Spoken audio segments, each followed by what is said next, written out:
Hey y'all, for my British audience and any non-Americans, that is Texan for hey you all, or hello everyone.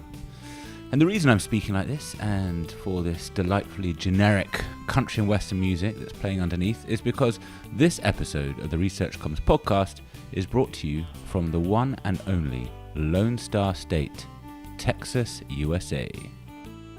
Okay, that's probably enough of that now. So, Texas, if you weren't aware, is going through something of a boom in science and technology at the moment. There are top tech companies and workers flooding into the state, in particular to the city of Austin, which has become one of America's, and so the world's, most exciting hubs of science and technology research in recent years. And at the heart of that progress is the state's biggest flagship public university. That's the University of Texas in Austin. It's huge, over 50,000 students, and it's also one of the world's leading research universities. So while I happened to be in Texas a few weeks ago, devoted as I am to bringing my podcast listeners the highest caliber of guests, no matter where I am in the world, I decided to pay a visit to the beautiful, sunny University of Texas campus to meet J.B. Bird, that's UT's Director of Media Relations, and Christine Sinatra, the Director of Communications at the university's College of Natural Sciences. J.B. and Christine, with the help of their teams, are producing what is, in my mind, some of the most interesting, inventive, creative, research-focused digital communications that's coming out of any university, both in America and across the world internationally. So I sat down with them and we had a fascinating, wide-ranging conversation about all things research communication focused, including many, many pearls of wisdom from both JB and Christine. Before I leave you to it, I'd just like to point out that you can find links and more information about what we discuss in this episode over on my blog, the Research Comms blog, which also has posts containing other useful information, insights and resources for those involved in the world of research comms. Do check it out if you haven't already. But now, here is my interview from the University of Texas. See y'all later. Sorry. If you could start by talking a bit about what your status as one of the biggest state public universities in Texas, what that means and what impact that has on your communication strategy in terms of who you're trying to reach and the message you're trying to get across. Sure. Well, the United States has flagship public universities. So each state has several public universities, sometimes as many as 30 in California and Texas. And then there are the most elite universities or the most selective. And so in Texas, which is one of the biggest states, we're the biggest flagship university. So that means we have a mission to be a first-class university and kind of speak to international audiences and national audiences. But at the same time, we are a state university. At the undergraduate level, 90% of our students by law have to come from Texas high schools. Our focus on Texas undergraduates means we have to be very relevant to the state of Texas. So when we think of our audiences, our scientists love to be in the New York Times. They love to reach people through The Guardian and through newspapers all over the world. But our administrators are very mindful. We also have to speak to a local audience, and we think of Uncle Walt and Waxahachie. You know, we have a vision in mind of that person who maybe doesn't care so much about whether UT is an elite institution. They want to know what they're doing, what the University of Texas is doing for their county or their town or the state. And so I know that you have sort of different strategies for that communication. Some of it you're doing lots of activities within the university, bringing people in. You've got academics and students who are going out into the community and sort of spreading the message about what you're doing that way. But you also have, and that's what I'd like to talk about mostly today, is a very active digital presence. I was trying to have a look to see if I could kind of garner exactly sort of how, or approximately how many different sort of digital outlets you have, but there just seem to be so many. I quickly sort of gave up. Do you even have you even got a sense of how many podcasts, blogs, video channels, sort of social media accounts you have, or are they sort of some of them working quite autonomously? Do you have control over those, or? Yeah, I'm embarrassed to say, but also proud to say that we don't. We used to have we used to try to keep a directory of all the social media accounts, and that just became impossible because social media is so granular and decentralized. But we do track we have 18 colleges and schools in the traditional array of disciplines. So we do track the main accounts, and so we try to communicate through those channels. And if you think about it, those channels can get more, they can focus on a higher level of expertise within the discipline. Our geoscience and earth sciences school can talk in a slightly more geeky way about earth sciences. And then when we come to the central main channels, we want to make sure that we're reaching people at the level a newspaper would reach them at a broader level. And so we try to coordinate on the university-wide level, and then the College of Natural Sciences is a perfect example of speaking more directly to people who are already engaged in science. And so at the College of Natural Sciences then, are you happy then for members of the college, so students, professors, to sort of seize the initiative themselves and start kind of podcast themselves, or do you like to kind of have a bit of oversight in terms of keeping consistency there? I think those are two different purposes. So there is some of that where we are encouraging our students or maybe giving advice to faculty members who are starting their own outlet. So for example, we have some neuroscience students who have a podcast that they developed on their own. We're not really involved with it. We help get out the word about it. Yeah. But it's a chance for them to talk to other neuroscientists and ask questions within that discipline. Yeah. And it's been a great outlet for them. Our podcast at the college level is called Point of Discovery, and it's more focused on, can we tell a story about research here that's useful for some of the audience, as JB mentioned? Yeah. So can we explain a little bit about how the scientific process works? Can we pull back the curtain a little bit and be thinking about how students and prospective students and even taxpayers of Texas who are helping to support the work that we do here can learn about some of the excitement that for our scientists is really core to their discovery, and how can we explain that to people across a broader swath? Because even in the College of Natural Sciences, not everyone was a physicist. Yeah. We have a wide range of disciplines, and trying to reach a lot of different people with those messages is what we aim to do. And I would say, too, that in both the college level and at the university level, you're trying to create a culture where people are excited about communications. And so you'll never, it's like in the novel Mark Twain, where Huck Finn is trying to paint the fence. He doesn't want to paint the fence by himself, and he probably couldn't do it. So he's got to get the whole town to paint the fence. So that's what we try to do, is to inspire people to share successes, to have a culture where we're excited about people who are successful at their communications efforts, and then you put the tools out there.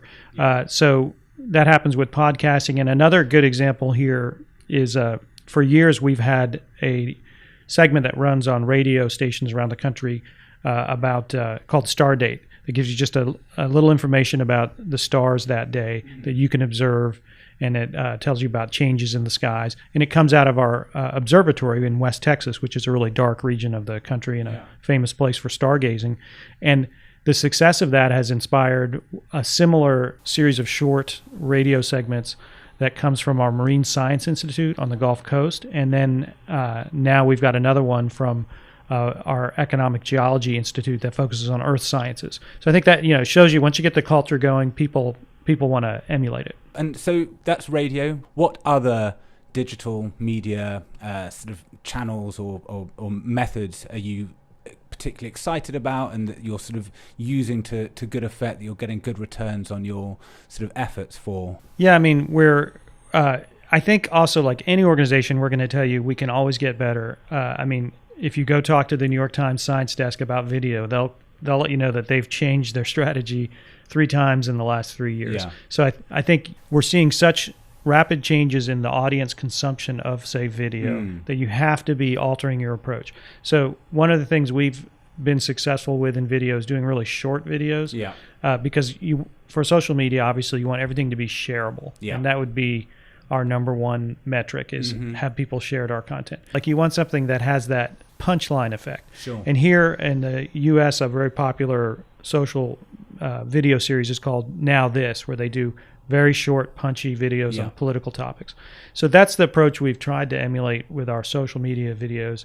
I think we need to continue to sharpen that and get better at it, but also keep an eye on how things are going to keep changing and how the audience is looking, what they're looking for. And you've spoken a bit about, sort of the metrics that you're using. That's one of the areas that I wanted to cover was, what does success mean for you when it comes to a digital communications campaign? I suppose it probably differs depending on what kind of form it takes and what the purpose is. But what sort of are you looking to? Shareability you've mentioned. Is there anything else that you're sort of focusing on when it comes to gauging how effective it's been? I'd say one thing we look at is how it's picked up in the mainstream media, right? So we want to make sure that what we produce is useful for our digital audiences directly, but if it can also have a purpose, but at the college level, sometimes we have fewer resources. So knowing that it can also be effective out there for the mainstream media is really important.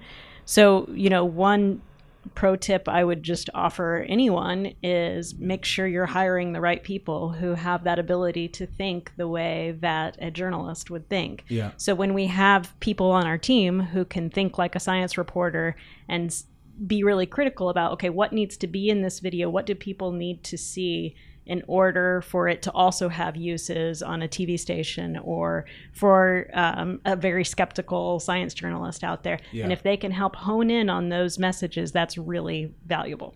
Fantastic. Tower Girl is a good example. You want the Falcon? Oh, yes. Mention this. So what is Tower Girl? Tower Girl is a peregrine falcon, which is a threatened species here in Texas that has taken up residence on our UT Tower here. Yeah. And some time back, some bird watchers started to notice that she's been coming around. Actually, she lives here year-round, which is unusual for the species. And so our Biodiversity Center, which is a bunch of biologists, helped to have put on the tower a high-definition camera so we can monitor her, see if she lays eggs, if she has mates come around, all of these things. And it becomes this process where people feel like they are understanding the research that our biologists are doing, why they would observe these birds and why it's important, and also just enjoying the experience themselves of getting to do some of that observation. Yeah, it's great. I have checked in a few times actually to try and see it, and she's always been out currently. So I don't know how much of the day she spends actually in her nest, but I'll have to. She actually comes right down here sometimes. Oh, does she? Yeah, wow. If she gets a pigeon and if they fall down here, and so we've had her right there eating it outside the window. Right, but I'm close. I think I want to answer the metrics question Yes. and then respond on Tower Girl a little more. So on metrics, I think the most important thing with metrics is to back up from metrics to objective and think, what's my objective here? Because it's so easy to just get obsessed with a metric, but that doesn't necessarily help you meet your objective. And when you're talking to the people funding what you're doing or the people you're promoting, you want to make sure they understand your objective. So for example, if our objective with a communications piece is to reach potential graduate student applicants with information about how successful we are in a certain area, we have to recognize they may not share the post we put up. We might put up a post that's just kind of talking about how great we are in a certain area of relevance to them. Yeah. And so reach would be a good metric there, just seeing if they open it. But also, it's not going to be opened by millions of people if we're trying to reach graduate students in petroleum geoscience or in environmental science. So you just want to see what your reach is with that core audience. Yeah. On the other hand, if we're trying to demonstrate how valuable our visualization of big data can be in responding to a hurricane, which we do. We work with the Emergency Response Office of the Governor here in the state of Texas, and we help respond to hurricanes and route emergency supplies and help people figure out how to get away from an incoming hurricane using real-time satellite data. So for that, we do want to create something that has reach in Texas, but that's shared. We might look at shareability there because we want to know people are talking about it. So I think that's the key thing, is making sure that you know your objective and that you're looking at metrics, and that you're not making sure your customers are sophisticated about that too, and that they're changing their sense of metrics with each project. Okay. And I just say on Tower Girl, that's a great example of, I think, something that we always have to do, which is to go to where people are focused on science And, the faculty at a big research university always want to be getting stories that show their leadership and their discipline, and you got to respect that. But you want to help them understand how valuable it is when they do something like the videos on Tower Girl, because that's people are learning about birds through bird watching or going to the coast and then seeing this peregrine falcon. And we get in a little science when local media reports on it, and our biologist talks about the behavior you can observe in the videos and the photographs. And that's really good. He's showing the impact of science. And similarly, we had a sinkhole here in Austin about 6 years ago. It was just a small one. It didn't swallow up a house or anything like they do in Florida. Yeah. But it was all over the local news. And so we had our geologist go explain how that sinkhole formed.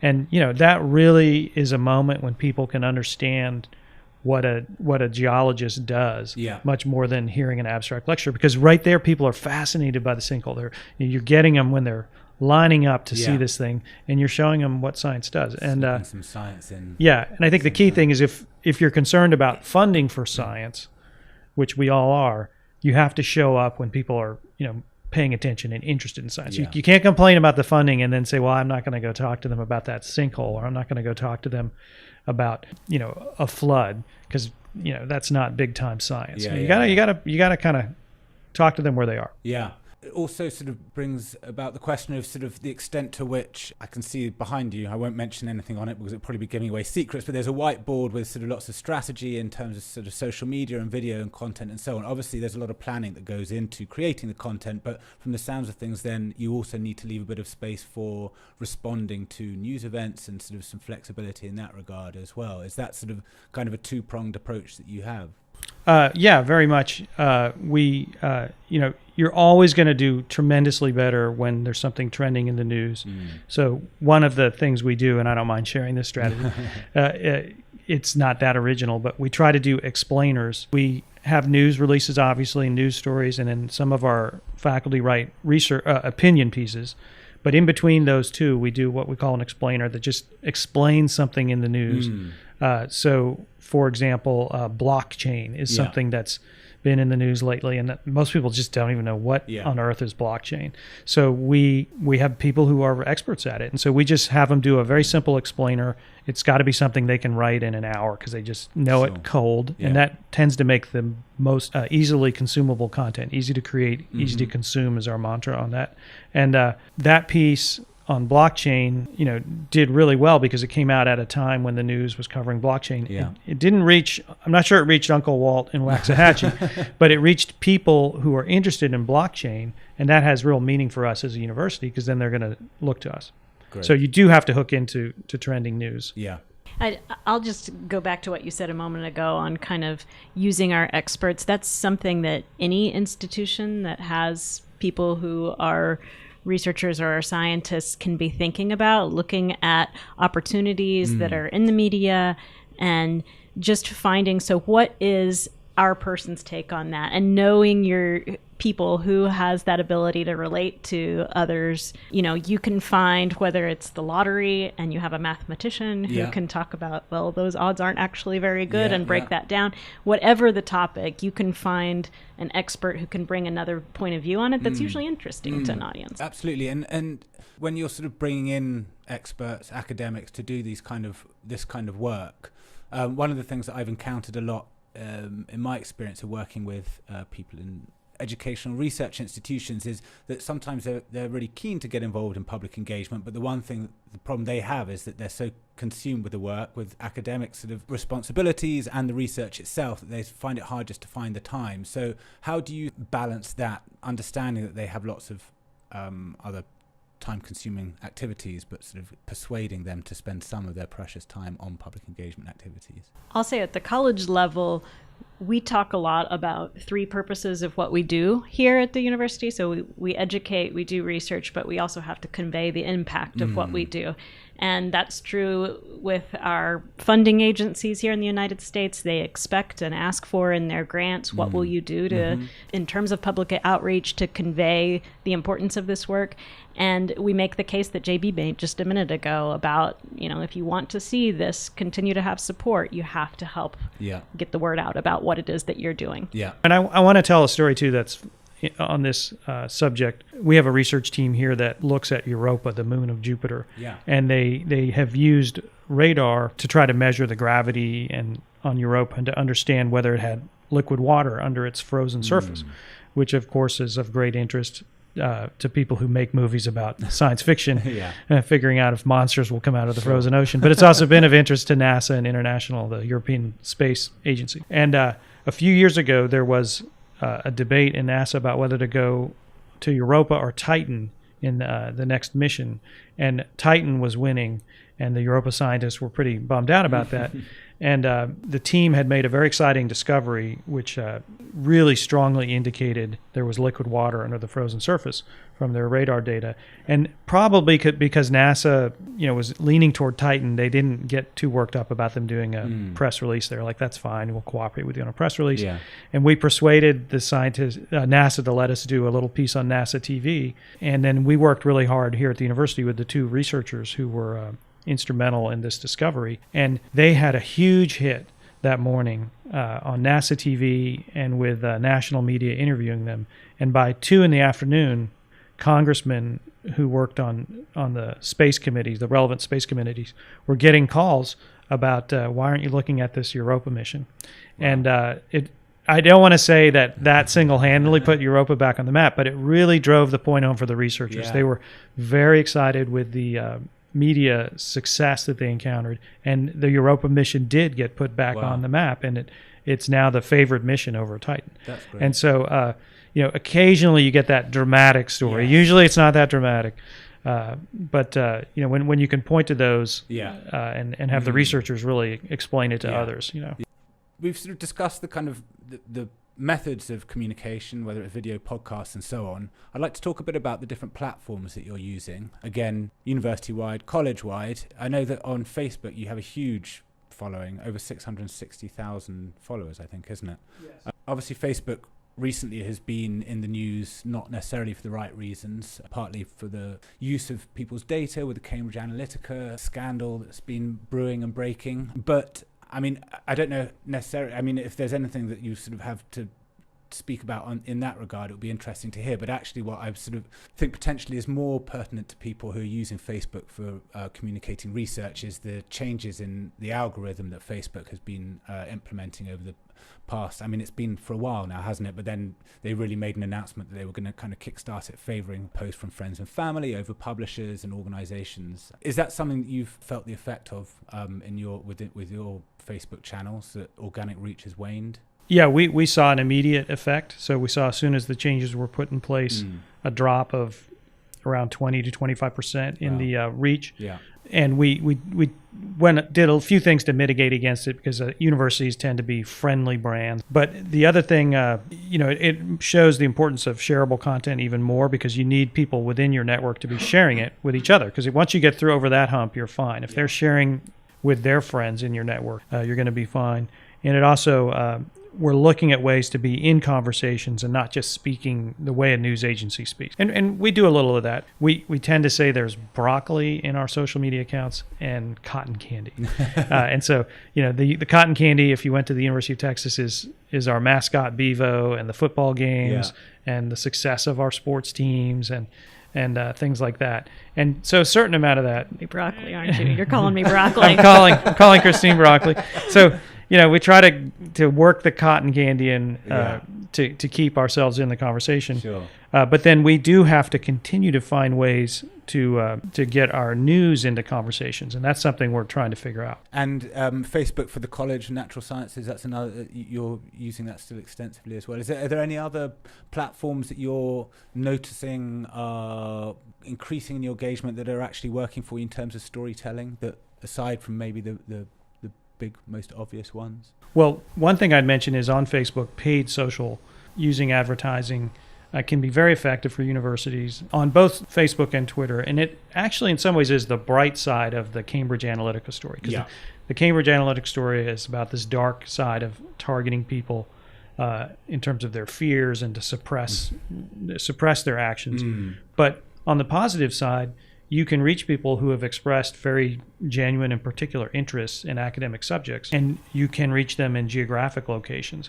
So if you're delivering content that people really want, which is pretty much all we try to do at a university. I mean, we're not trying to deliver content that isn't welcomed by an audience. Yeah. And so if you can do that, a small budget in social media is extremely powerful. And this is an area we've been experimenting with, and we're continuing to. And I think it's positive because I don't think customers are upset by that. I'll say just a shout out to JB and his team. One thing that's helpful for us, we have a much smaller Facebook following or any of our social media. It's mostly students and alumni and people who really have that affiliation. So being able to work closely with them and get information from a group that is entrenched in how these algorithms are changing, they're making very clear to the rest of the university how we can optimize our channels too. And we appreciate that about them. You asked about other platforms. Yeah. I will say we have a little bit smaller team too. So last year, for example, we were deciding whether to take up Snapchat, which a lot of our younger students were using, or continuing to do more on Instagram. And we were seeing that Instagram was adopting a lot of the things that Snapchat had that had made it very popular. We were seeing some people fall off from Snapchat. So we just decided to spend more time on Instagram and do more on that channel at the college level. That said, we still have offices within the college that are finding useful ways to use Snaps. Right. So there's not one answer to this, but one important piece is staying on top of what each of these new platforms are offering and how that kind of distinguishes them in the market. Yeah. And one other, I mentioned two other things about that. One is university-wide, we look at Instagram and Snapchat as more relevant to admissions, and that happens a lot at the colleges because but the other thing is then another channel that's interesting is LinkedIn. And that's really big in the U.S. when people are looking for new jobs or when they're doing professional development and networking. Yeah. And so we have found that we have a lot of organic content that's popular to LinkedIn audiences. And LinkedIn is unique in that they really focus on a narrower group of content that gets circulated there related to management practices, marketing. There is a little bit of news, but you're mainly working in that professional development zone. But within that zone, we have some tremendous stuff from our management professors, from psychologists who write about how to interact in the workplace and how to communicate with your boss. And these things do really well. Because there's such a large quantity of content out there, the competition is fierce for sort of getting eyeballs on what you're trying to project. How do you decide which research stories you feel are most likely to kind of capture people's attention, and what can you do in terms of sort of framing or crafting those stories in order to ensure that they really sort of impact upon people and get them to, click through and explore the story more? Well, we've spoken to some of these things.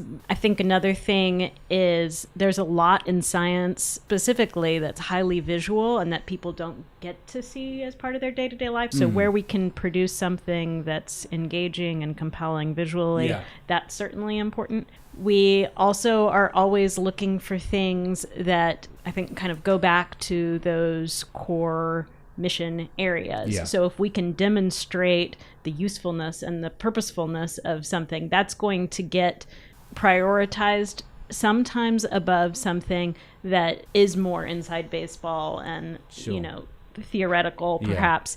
Or if it is in that realm, we need to find the way to tell the story using metaphors and other tricks like that, essentially, to make the connection for people. Okay. Yeah, and I'd say sort of big picture, science communication is in some ways still where advertising was in the 1950s. If you read the famous works by David Ogilvy on advertising, and you can see these vintage ads, he was trying to preach the gospel in advertising, talking about benefits and not features. Don't talk about the features of your car or the features of your electric razor. Talk about the benefits. And so that's also what we always need to do in science communication. And unfortunately, we're still sometimes doing ads from the 1950s where we're talking about the features of the science, which would be the incremental innovation or the exciting discovery. But we really need to focus on the benefits. And so in terms of the tricks of the trade with visuals and headlines and things like that, they all are rooted in making sure that we focus on the benefits for readers. And that, another way to phrase that would be the impact. The way news editors talk about it is who cares, or they have an acronym who gas, which is who gives a, about it. So that's kind of the factor that we always focus on in our leads, is making sure that we have that factor. And then another thing we can do, I think, as science communicators is look at the forms of creating stories people care about outside of the sciences, and just adopt those forms for the sciences. They work really well. So, for example, we talked about explainers. These explainer series work great because you're hitting something people are confused about when they want to know about it. Tips work really well. We had some researcher who worked on warning signs of suicide among the elderly, and so we turned that into a tips article on how to communicate with an elderly person, who you're worried about through depression, and that was very popular, and I think it really reached the people who needed it. I'll say one more thing that I didn't hear on your list, but that you guys do a great job of, and we try to too, is thinking about pop culture and anniversaries and things that sound light and fluffy, but where our academics actually can bring, again, just an interesting perspective that maybe people hadn't thought about when they were watching Game of Thrones, or noticing the 50th anniversary of 2001: A Space Odyssey. Making that an opportunity to talk about computer science, to talk about classics and humanities is really an important way to remind people that this constant funding that you're providing as just a member of society for your local higher education institutions connects to things that you really care about and have fun with. Yeah, one of our engineers does cloaking technology for the military, and so that became a story about the Harry Potter invisibility cloak. He'd been doing the research for about 4 years, and it culminated, spoiler alert, in a press release that essentially said there is no Harry Potter invisibility cloak. But getting from there to the end of the story was a lot of fun, and he got a lot of coverage on that. That's been wonderful, and you've already given loads of insights and inspiration and suggestions of how people can improve their own communications efforts, science communication, research communication. But if we could perhaps finish with any thoughts you might have about people who work for organizations perhaps who don't have the same level of resources that an institution of this size does, but ways that you've managed to get kind of quick, easy wins in terms of reaching your audience and telling your stories that they might be able to adopt themselves. Well, I would say look for and anticipate before it happens, the science story or engineering or tech story that's in the local news that relates to what your area of expertise is, and then get your scientists ready before it happens to participate. You can guilt them if you want. Give them that line that if you expect funding for what we do, you need to show up. Because when it happens, they'll, the day the sinkhole hits or the hurricane is coming, they'll have a lot of other things to do. They'll easily avoid you. So you want to prepare ahead for them. It also, there's another point I want to make, which is we're going through a period where people don't trust elites. It's happening in Europe and in the United States. And we see that in Gallup polling of universities, that some of the least trusted universities tend to be the most elite universities in the United States, which is a little counterintuitive because you think they would be the most trusted. But it really relates to this feeling, whereas people do trust local higher education. It's just like in the United States, people hate Congress, but they like their congressman.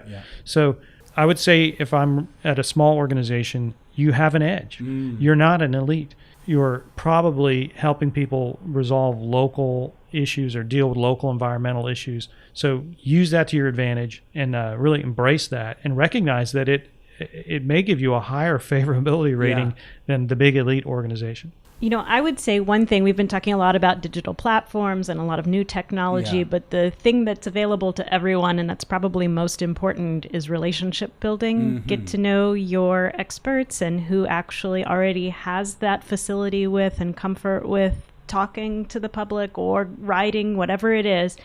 And then feel free to use those people a little bit more and really maximize what resources you have in the way of good communicators and topics. I think once you've done that, a tool like Twitter is awfully useful for being able to reach a lot of people, making sure that you're you're aware of where the conversations are and what the hashtags in circulation are, what is popular, and you can be that channel for a lot of people who maybe aren't comfortable with some of these new technologies. But your job as the communicator is to identify who can be good at this, who has a good story to tell, and how can I help them tell it better, and then put it on these channels. I think one other thing is that in general, scientists suck at Twitter, and I would recommend they get better at it. But we noticed at the AAAS meeting, it's not that they're bad at it, it's just that not enough of them do it. And so, they shouldn't all do it, but there's an opportunity there. So if you're working with scientists, there's probably not too many mavens in their field. So there's an opportunity for them to become that. And, I'd recommend that those who are interested seize it. Because it's there for the taking, you just don't have a lot of competition, and it'd be nice to see more scientists out there. So brilliant, inspiring last words. Thank you very much indeed. That was wonderful. Thank you. Hey, thanks for listening, and as ever, do let me know what you think of this episode and any that you may have listened to. You can tweet me. That's probably the best way, at Orinoco Comms. It doesn't have to be complimentary, although that would be nice. Any feedback is welcome. I can take it. But yeah, genuinely, I would love to hear what you think of the series and to hear any suggestions that you might have about themes that you feel I should be exploring, or people involved in research communications who you think would make for an interesting interview. Do get in touch. And again, check out the blog. Until next time, goodbye.